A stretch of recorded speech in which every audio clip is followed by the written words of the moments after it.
अध्यापिका जी चैनल पर आप सबका हार्दिक अभिनंदन। पद परिचय की श्रृंखला में आज हम सीखेंगे विशेषण का पद परिचय।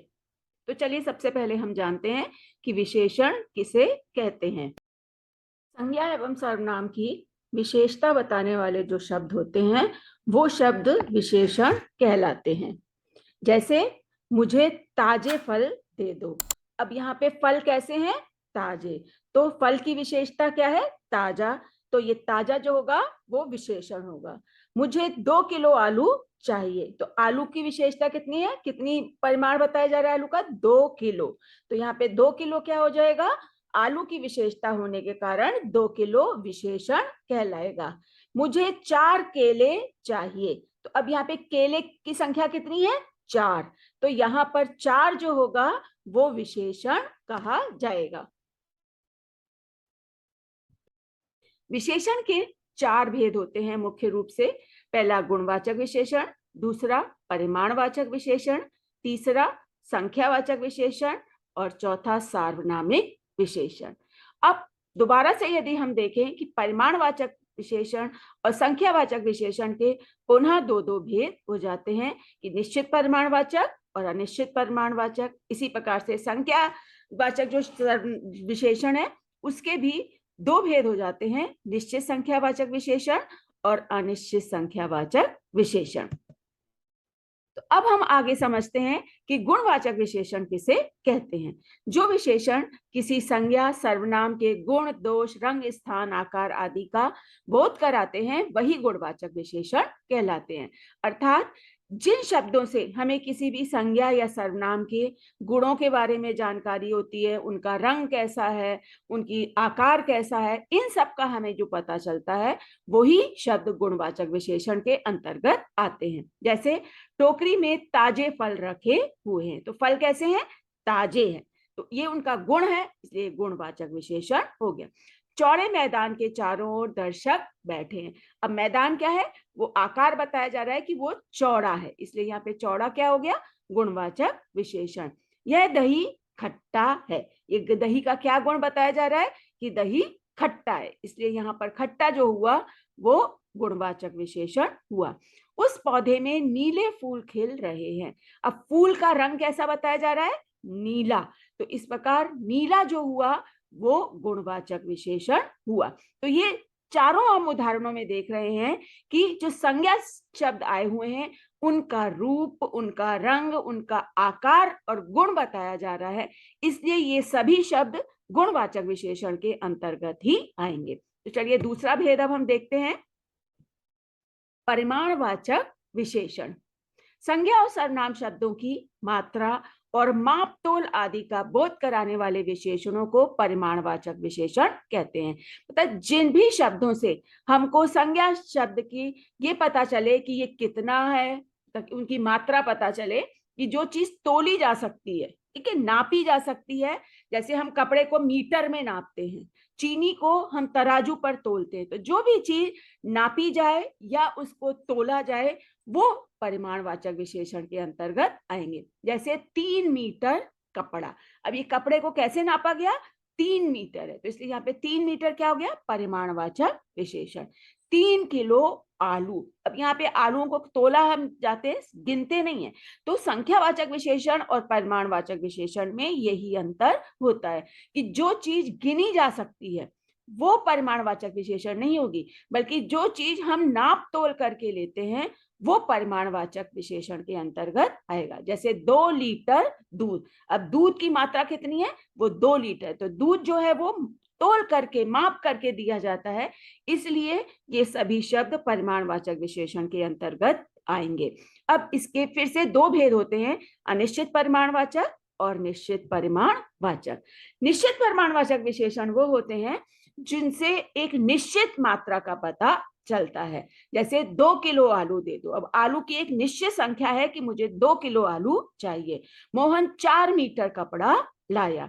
दुकानदार ने 300 ग्राम चीनी दी। तो इनमें निश्चित मात्रा का पता चल रहा है, इसलिए ये निश्चित परिमाणवाचक विशेषण होंगे। अनिश्चित परिमाणवाचक विशेषण वो होते हैं जिससे कि किसी निश्चित माप तोल का पता नहीं चलता है। जैसे माँ बाजार से थोड़े चावल लेकर आई। अब चावलों की निश्चित मात्रा नहीं पता कि वो कितने लाई, 2 किलो, 4 किलो, 10 किलो। यहाँ पर थोड़े चावल लाई, तो थोड़ा जो हो गया वो अनिश्चित परिमाणवाचक हो गया। मोहन ने जरा सा दूध पिया। अब उस दूध की मात्रा नहीं बताई गई है, वो थोड़ा सा है तो निश्चित नहीं है, इसलिए ये भी अनिश्चित परिमाणवाचक विशेषण हुआ। विशेषण का अगला भेद होता है संख्यावाचक विशेषण। जिन विशेषण शब्दों से संज्ञा और सर्वनाम शब्दों की संख्या का बोध होता है उन्हें संख्यावाचक विशेषण कहते हैं। जैसे 1, 2, 3, 4, 10, पहला, आधा, चौथा, पांचवा आदि। तो ये सभी क्योंकि संख्या का बोध करा रहे हैं, इसलिए संख्यावाचक विशेषण कहलाएंगे। अब संख्यावाचक जो विशेषण होता है वो भी दो प्रकार का होता है। पहला अनिश्चित संख्यावाचक और दूसरा निश्चित संख्यावाचक। निश्चित संख्यावाचक विशेषण जिन विशेषण से निश्चित संख्या का बोध होता है वह निश्चित संख्यावाचक विशेषण होता है। जैसे मोहन 4 केले लाया, मैदान में 7 घोड़े दौड़ रहे हैं, मेरी कक्षा में 10 बच्चे हैं। तो अब यहाँ पर एक निश्चित संख्या बताई गई है कि केले कितने लाया, 4 केले, मैदान में 7 घोड़े, तो उनको गिना जा सकता है। जिनमें गिन करके हम निश्चित संख्या का पता चलाते हैं वो सब निश्चित संख्यावाचक विशेषण कहे जाते हैं। अनिश्चित संख्यावाचक विशेषण जिन विशेषण शब्दों से निश्चित संख्या का बोध नहीं होता है वे अनिश्चित संख्यावाचक विशेषण होते हैं। जैसे बाढ़ में अनेक मकान डूब गए। अब यहाँ पे मकानों की संख्या नहीं बता सकते, तो अनेक यहाँ पर अनिश्चित संख्यावाचक विशेषण हुआ। जंगल में कुछ हाथी घूम रहे हैं। अब कितने हाथी हैं उनकी संख्या का हमें यहाँ पर बोध नहीं हो रहा है, इसलिए यहाँ पर ये कुछ, अनेक, थोड़े, ये सभी शब्द अनिश्चित संख्यावाचक विशेषण के अंतर्गत आएंगे। इस प्रकार बच्चों हमने देखा परिमाणवाचक विशेषण और संख्यावाचक विशेषण में बहुत थोड़ा सा अंतर है। उसमें भी संख्या होती है परिमाणवाचक विशेषण में, लेकिन वो माप तोल के साथ होती है, और संख्यावाचक विशेषण में माप तोल नहीं होती, हम उन चीजों को गिन सकते हैं। इसलिए इन दोनों में बिल्कुल भी कंफ्यूज होने की जरूरत नहीं है। जिन भी चीजों को हम माप तोल सके वो परिमाणवाचक विशेषण, और जिन चीजों को हम गिन सकें वो संख्यावाचक विशेषण होगी। अगला भेद हम जानते हैं सार्वनामिक विशेषण। सार्वनामिक विशेषण शब्द संज्ञा शब्दों के ठीक पहले आकर उनकी विशेषता प्रकट करते हैं। अर्थात जो सर्वनाम शब्द संज्ञा से पहले आए और उसी संज्ञा के बारे में वो बताए, उस संज्ञा को ही वो रिलेट करे, तो वो सार्वनामिक विशेषण या संकेतवाचक विशेषण कहे जाते हैं।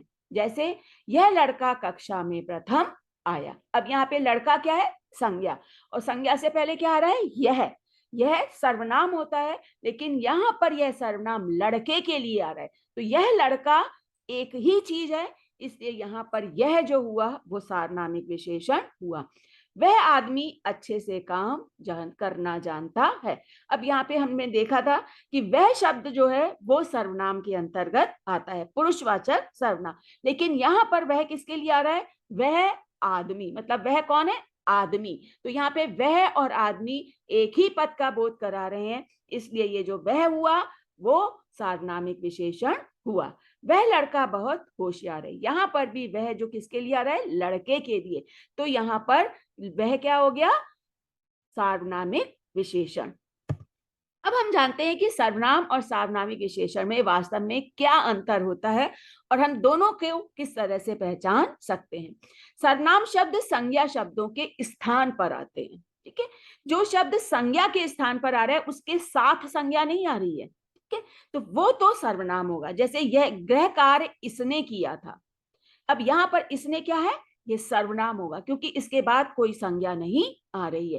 राधा यह लेगी, अब यहाँ पर यह क्या हुआ, सर्वनाम शब्द हुआ, लेकिन यही इसने और यह कैसे सार्वनामिक विशेषण में बदलेंगे वो हम जानते हैं। इस बालक को पुरस्कार मिला। अब यहाँ पर इस किसके लिए आ रहा है, बालक, तो बालक से पहले आ रहा है और इस जो है वो बालक की ही ओर संकेत कर रहा है, तो ये यहाँ पर सार्वनामिक विशेषण बन जाएगा। यह शहर कपड़ों के लिए प्रसिद्ध है। अब यहाँ पर यह के बाद शहर आ रहा है, तो ये यह किसके लिए है? शहर के लिए और संकेत कर रहा है। तो यहाँ पर यह जो होगा वो सार्वनामिक विशेषण कहलाएगा, सर्वनाम नहीं। तो जो सर्वनाम शब्द संज्ञा के स्थान पर प्रयोग होते हैं वो सर्वनाम होते हैं, लेकिन जो संज्ञा के साथ आते हैं और संज्ञा की ओर ही संकेत करते हैं, संज्ञा और वो सर्वनाम मिलकर एक पद बन जाता है, तो वो सार्वनामिक विशेषण कहलाएंगे। विशेषण का संज्ञा की तरह प्रयोग। कई बार ऐसा होता है कि हम विशेषण शब्दों का प्रयोग संज्ञा की तरह अपने वाक्यों में करते हैं। तो चलिए देखते हैं कि किस तरह हम विशेषण का प्रयोग संज्ञा की तरह कर सकते हैं। जैसे ईमानदार व्यक्ति सदा सफल होते हैं। यहाँ पर ईमानदार जो है वो व्यक्ति की विशेषता बता रहा है, इसलिए विशेषण की तरह ये प्रयोग है। लेकिन यदि हम इस तरह से प्रयोग करेंगे अपने वाक्य में कि हमारे देश में ईमानदारों की कमी नहीं, तो यहाँ पे ईमानदार क्या होगा? उन व्यक्तियों के लिए प्रयोग किया जा रहा है जो ईमानदार है, इसलिए ये ईमानदारों जो है यहाँ पर संज्ञा की तरह प्रयोग हो रहा है। दूसरा उदाहरण देखते हैं। रोगी व्यक्ति अस्पताल गया। यहाँ पर जो रोगी है वो व्यक्ति की विशेषता है, इसलिए ये प्रयोग विशेषण की तरह हो रहा है। लेकिन हम आगे देखेंगे, अस्पताल रोगियों से भरा हुआ है। यहाँ पर जो रोगियों का प्रयोग किया गया है वो जातिवाचक संज्ञा की तरह किया गया है। इस प्रकार से हमने देखा कि जो विशेषण शब्द बहुवचन में प्रयोग किए जाते हैं तो वो प्रायः संज्ञा की तरह काम करते हैं। अब हम जानते हैं कि विशेषण का पद परिचय करते हुए हमको किन बातों की जानकारी देनी चाहिए। सबसे पहले हम विशेषण का भेद और उपभेद बताएंगे, उसके बाद लिंग, फिर वचन, कारक, विशेष, इन 5 की जो है हमको जानकारी विशेषण के पद परिचय में लिखनी होती है। अब उदाहरणों के द्वारा हम देखते हैं। पहला उदाहरण है, कुछ पुस्तकें मुझे दे देना। अब यहाँ पर कुछ का हमको पद परिचय करना है क्योंकि पुस्तकों की वो विशेषता है। तो ये कुछ पुस्तकें क्या है?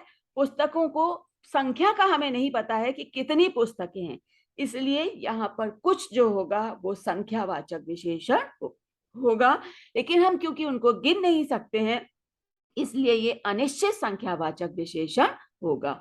लिंग स्त्रीलिंग होगा, क्योंकि पुस्तक स्त्रीलिंग है, इसलिए उसके साथ जो विशेषण शब्द प्रयोग हो रहा है वो भी स्त्रीलिंग होगा।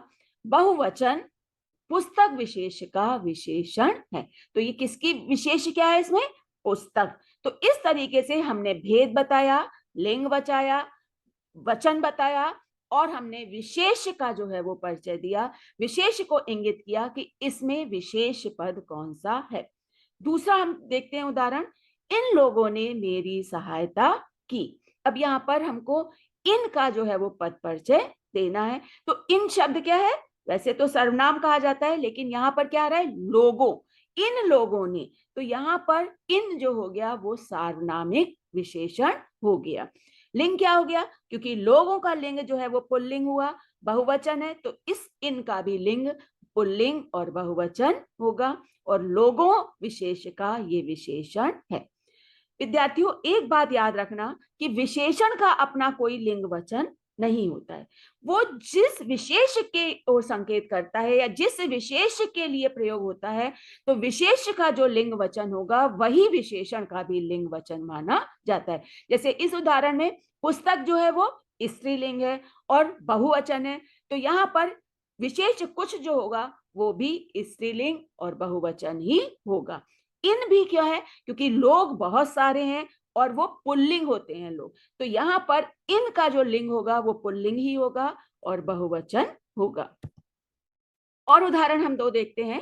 क्षितिज पहली कक्षा में पढ़ता है। अब यहाँ पर पहली जो है वो विशेषण शब्द है, वो कक्षा की विशेषता बता रहा है। और क्या है? क्योंकि पहले संख्या है, तो यहाँ पर क्या हो गया? संख्यावाचक विशेषण निश्चित संख्यावाचक जो है वो निश्चित है पहली, तो इसलिए ये निश्चित संख्यावाचक विशेषण होगा। कक्षा स्त्रीलिंग होती है, इसलिए इसका भी लिंग जो होगा वो स्त्रीलिंग होगा। और एक वचन कक्षा में पढ़ता है तो अधिकरण कारक हो गया और कक्षा विशेष का विशेषण हुआ।